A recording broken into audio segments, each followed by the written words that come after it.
Good morning everyone, my name is Michelle, I hope you're doing well. It's very early on Wednesday morning, it's extremely dark in these woods. It's kind of the way I like it, but you can't see much on the camera. But bear with me. So in this video we're going to follow up directly from where we left off in yesterday's video. So if you haven't seen that video, it might be useful for you to close this one down, go and watch that first, and then come back to this. But it's up to you, it's fine. Yesterday I talked about the very beginning of the Summer Wells case, and what the parents said, what was said in those very first days by the media. And if you know all that, then I guess you can stay. It's only really if you're new to the case that you might actually be better off watching that video before this one. So I spent quite a lengthy amount of time discussing the abduction hypothesis, going through the evidence, whether there could possibly have been a stranger abduction, somebody coming onto the property and just taking Summer, as the parents suggest. And I introduced a theory that has been known in psychology for many years. It was developed in 1979 by two researchers called Cohen and Felsen, and it's called routine activities theory. And in short, I explained it in more detail yesterday, but in short, three factors have to be in operation at the same time for a successful crime to occur. And if any one of these factors is missing, then the crime isn't going to occur. Contact with a motivated offender, the motivated offender believing that they've secured a suitable target for the type of crime that they're going to be committing. In this instance, that would be abduction, and the victim would be 5-year-old Summer Wells. And then the third thing is the absence of guardianship, that they're alone, that it's actually possible for that crime to occur without them getting caught. So the stranger abduction hypothesis just doesn't make sense if we bring in routine activities theory. So if an abduction did occur, it would have to be somebody intimately acquainted with that property and with the whereabouts and so on of Summer and the whereabouts of the Wells family. Everything would have to come together. The universe would have to be on schedule, as Chris McDonough says, for that to occur. So in my mind, bringing in routine activities theory, it's highly unlikely that an abduction of any kind occurred from the property itself. So does that mean that the parent's story is inaccurate, is a lie, or aspects of it are? Does it mean that the parents were actually aware that Summer was going to be taken? Was there a handoff? All of these possibilities come into play when we actually analyse the chance that an abduction would be successful on that property without the parents knowing. So that's a quick recap, but today I want to, again, we're talking about the beginnings, but we're going to talk about the search, we're going to talk about the terrain, we're going to talk about what searches were done, but also we're going to go back to another of the very first reports. So this was on the evening of the 15th of June, so only a few hours after Summer disappeared, before that very first press conference. And I've talked about this recently in a video, and I've got the full news report over on my second channel, Michelle Walks, so I'll link it in the cards so that you can go over to Michelle Walks and watch it. It's only a very short report produced by WJHL as the search was underway. And what was said at this time is that Summer was last seen walking away from home on Ben Hill Road. Completely different to the story that the parents have given from the 18th of June onwards, when Don Wells started to talk to the media. She was seen walking away from home on Ben Hill Road. Now, I doubt the accuracy of this first report.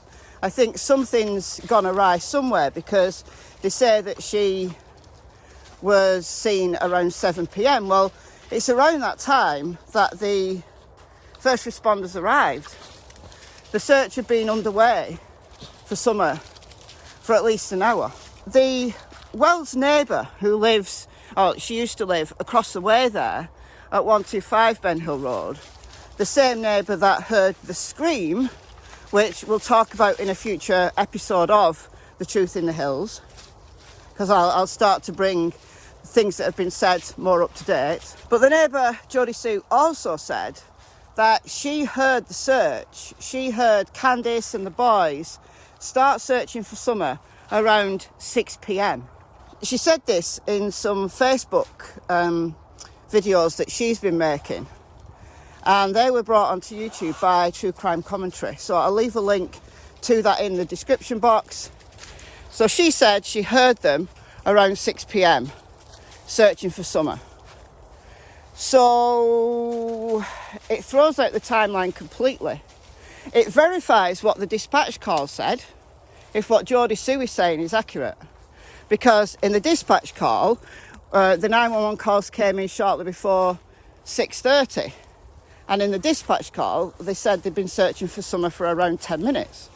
Well, that would put it at some time just after 6, which is exactly the time when Jodisue said she heard them searching for her.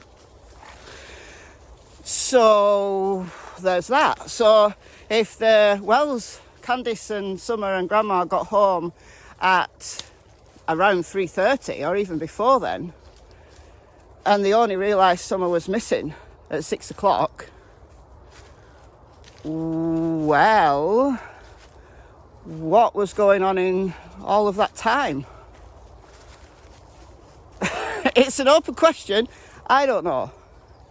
So because that search had been underway since 6 o'clock and the first responders started to arrive at 7, I can't see that very first news report being accurate. But it was still said, that she was walking away from home on Ben Hill Road.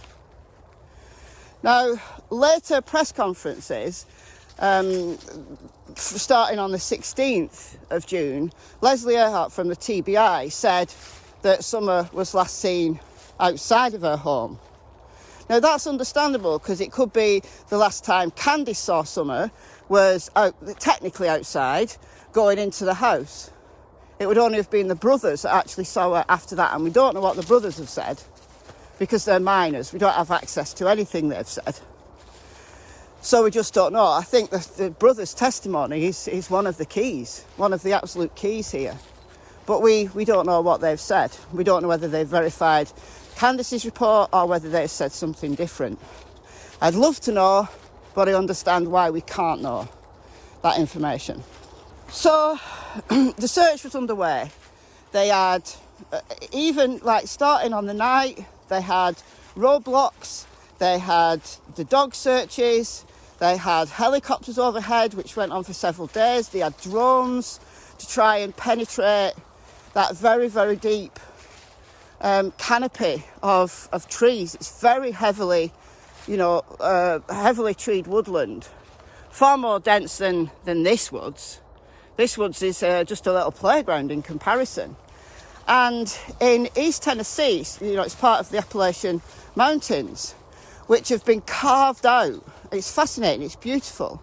They've been carved out by many thousands of years of ice sheets passing by, moving along. It's carved out the valleys and the ridges and so on, deep within that terrain. So it's treacherous. What the result of those many ice ages back in prehistory have left us with a beautiful but treacherous Appalachian area. So the searchers, using helicopters and drones, they can use heat-seeking technology to try and penetrate through to see if there's any points of heat, which would indicate, a human walking around in there. All of that was initiated on that very night. And they had days and days and days of, inch by inch ground searches to try and find any clues to the whereabouts of Summer Wells. So there's that, and no sign, nothing. Now, the only indication that has been talked about in the media, Sheriff Ronnie Lawson has verified this. Dave Rader from Equisearch mentioned it, and Don Wells has filmed it, is the dog trail, which I showed you the video yesterday.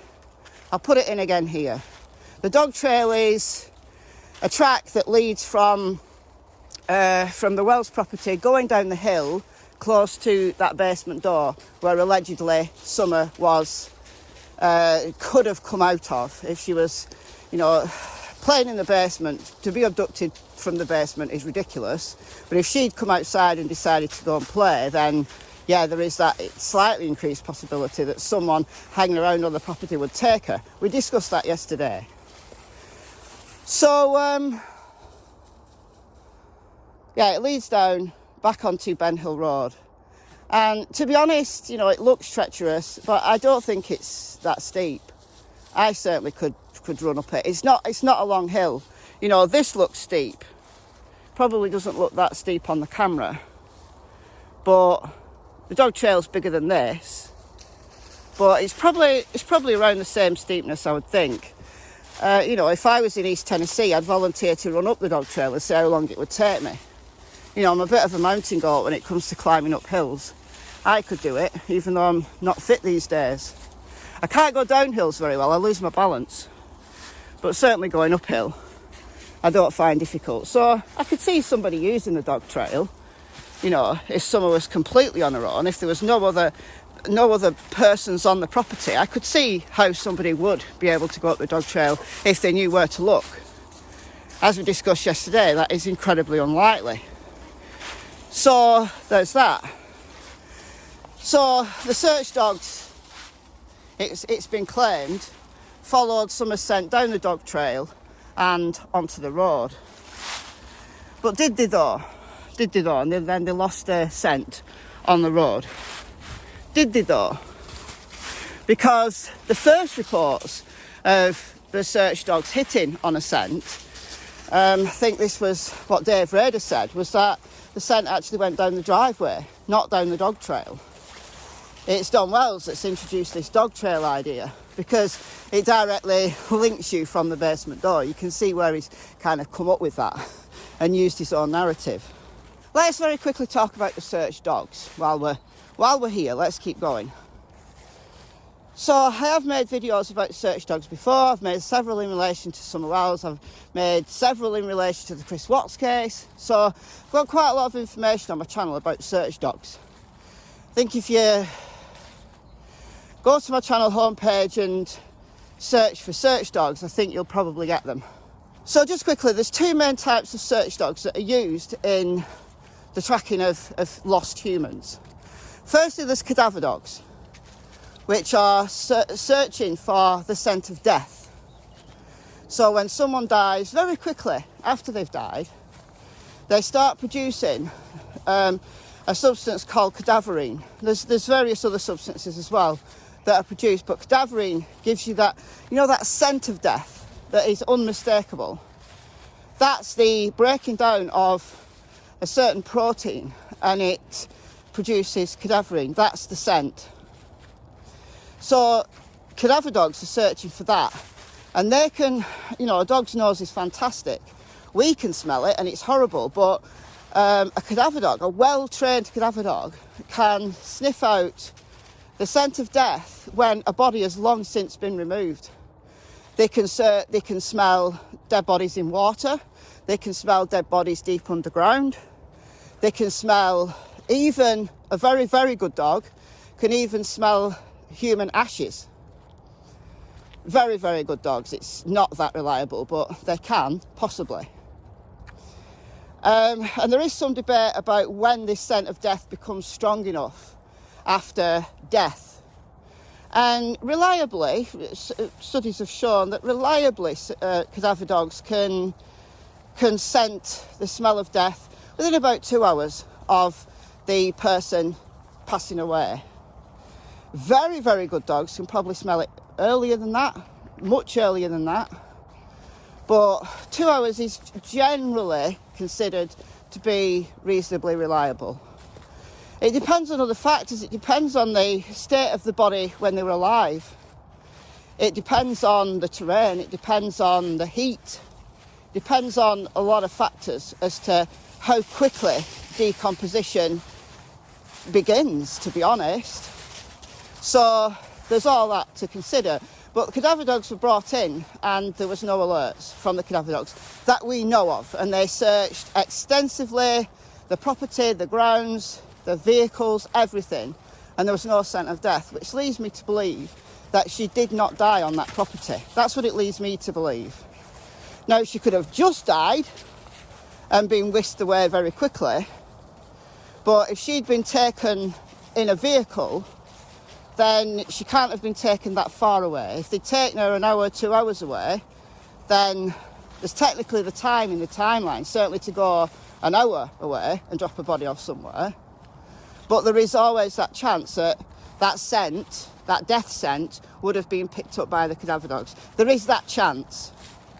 But it is possible that they missed it because she'd literally only just died within the first hour and a half. And then she'd been whisked away after that. But generally speaking, you know, I believe the cadaver dogs. So there's that. We'll talk about that in a future episode of Truth in the Hills. I've got to remember all these future episodes that I'm going to be doing, you know, because I am rubbish at remembering stuff, so there's that. Secondly, there's search and rescue dogs. Now, there is quite a lot of misunderstanding about the role of search and rescue dogs in searches. So, search and rescue dogs are searching for living humans. Now, that could be any living human. If they're searching a mass of a terrain, right, and somebody's lost in the forest, then search dogs will just be sent out to find any living scent. But good search dogs can hone in on a specific human. This is why you see in some footage in the Chris Watts case, you see scent being gathered from Shanann, Bella and Cece's shoes. Because, you know, in shoes, no one's going to touch the inside of your shoes, and the scent's quite strong off the bottom of your feet. So they tend to use shoes as something reliable, and they're searching for the scent of those specific humans. So I will assume that was done in Summer's case. But it's not that reliable when you're searching a terrain where that person had gone all over all over. Not reliable. So what the search dogs are looking for is the strongest scents, the most recent scent. But if there's scent all over, then it can quickly throw them off. And also scent pools in certain areas, like blown on the wind, and then it falls to the ground and it pools in certain areas. So you might find a pooling of scent in kind of closely densed, like woodland. You might do. So I'm not that convinced that search dogs actually hit on Summer's scent. I think quite possibly they were confused, if indeed they hit on it at all. And this isn't just, you know, made up. But I don't think it is, because Dave Rader mentioned it. And I trust Dave Rader from EquiSearch. Sheriff Lawson has verified it. So I think there was alerts on the property. Exactly where, I think we can debate, but there you go. But yeah, I think it's pretty unreliable. I wouldn't set any store by it, because Summer's scent is all over that property. She played around that property. She ran after her brothers, following them on their dirt bikes. Donna's said all this. You know, and they're always telling Summer to come back. They've tried to teach her to stay on the property because of the bears and the coyotes and snakes and things. So, but she's 5. She's active. Did she always listen? Probably not, you know. So she'd have followed her older brothers probably all over that property. And is it possible that on that day of the 15th, speculation alert, that in that time between 3:30 and 6 o'clock, when Summer started to be searched for, is it possible that Grandma and Candus both fell asleep? Is it possible that after the planting of the flowers, they both fell asleep and they don't actually know what the kids were doing? It's quite possible because they got up early.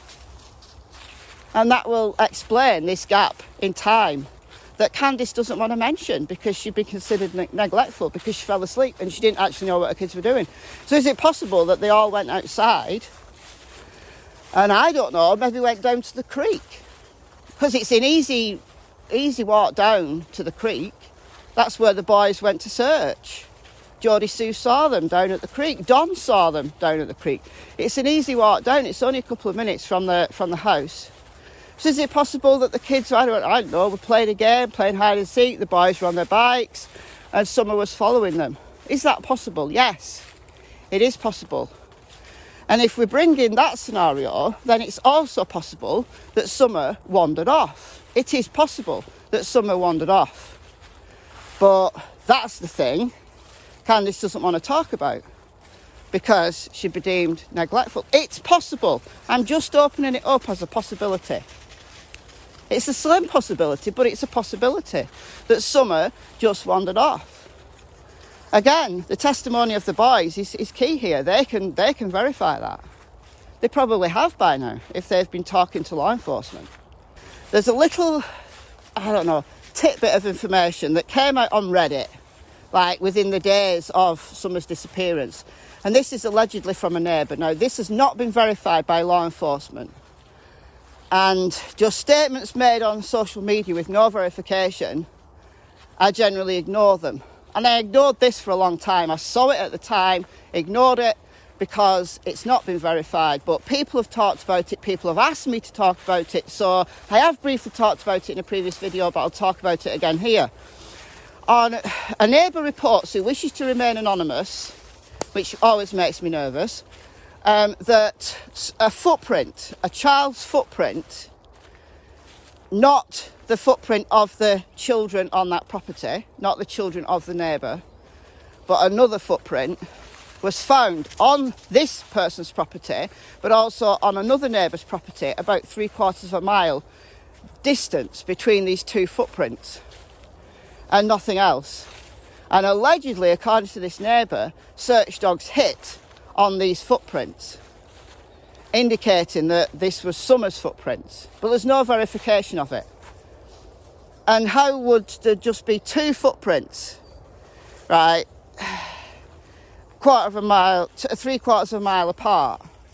Well, I guess depends on the terrain. I want to know what the terrain was. I want to know how dry the terrain was. So, it's possible to walk along. Let's walk along. It's possible to walk along and there'd be no visible footprints of me walking along because this is like it's mud, but it's quite stony. But if I walked over here, I'd start leaving footprints because this is quite boggy.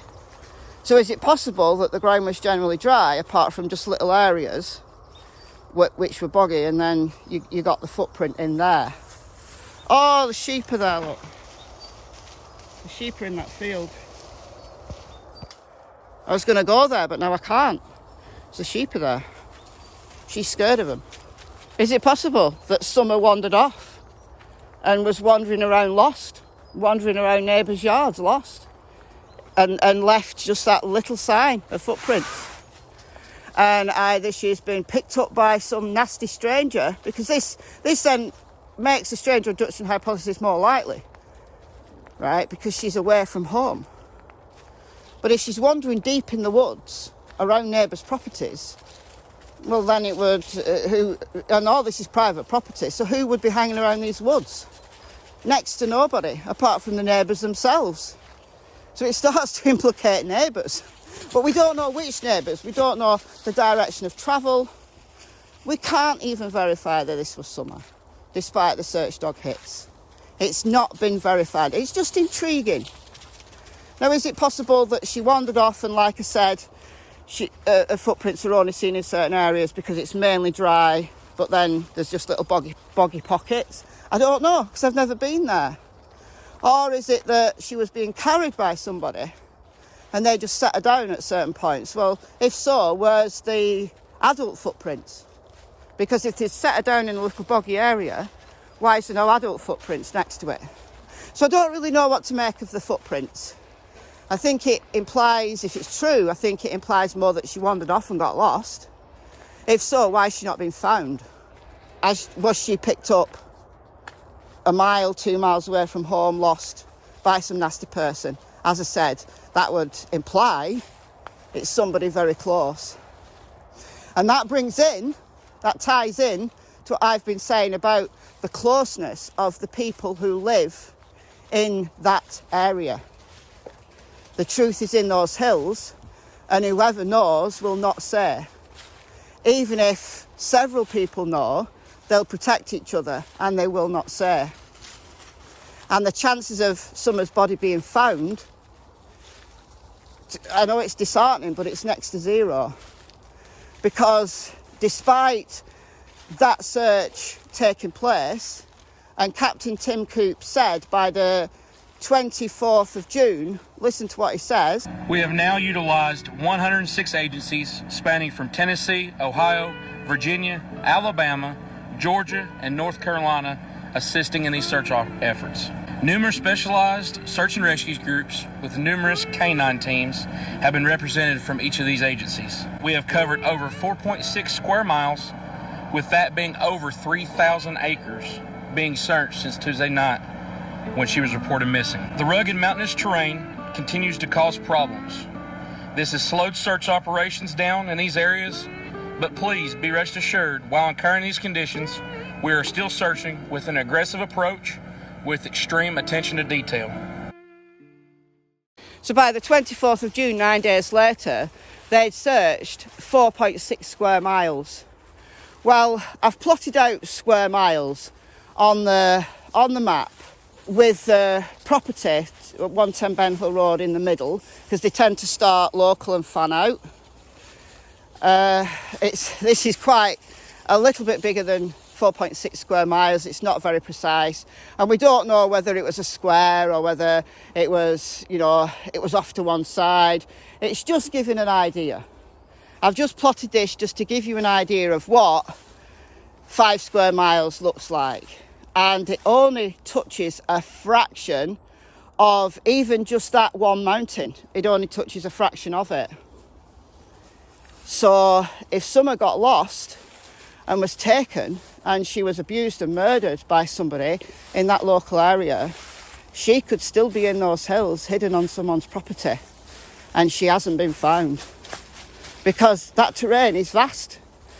And all credit to the search teams, but they've only been able to search a fraction of the terrain that's out there. It goes on for miles and miles and miles and miles. So the truth is the truth in those hills. Is it? Is it there? And people know, and people are not talking. Because we also know that some people didn't want their property searched. And when Brian Entin went there last week, he made a comment that no one wants to talk. Because in those communities, they're very private. They want their business kept private. They don't want outsiders on their land. So, in accordance with this series, is the truth in the hills? I think so. And I'll leave it there for today. I'll see you tomorrow. It's goodbye from me. It's goodbye from Miss Tillington and Miss Cassie Springer, who always disappears, but she always comes back when I get my treats bag out. Bye, guys.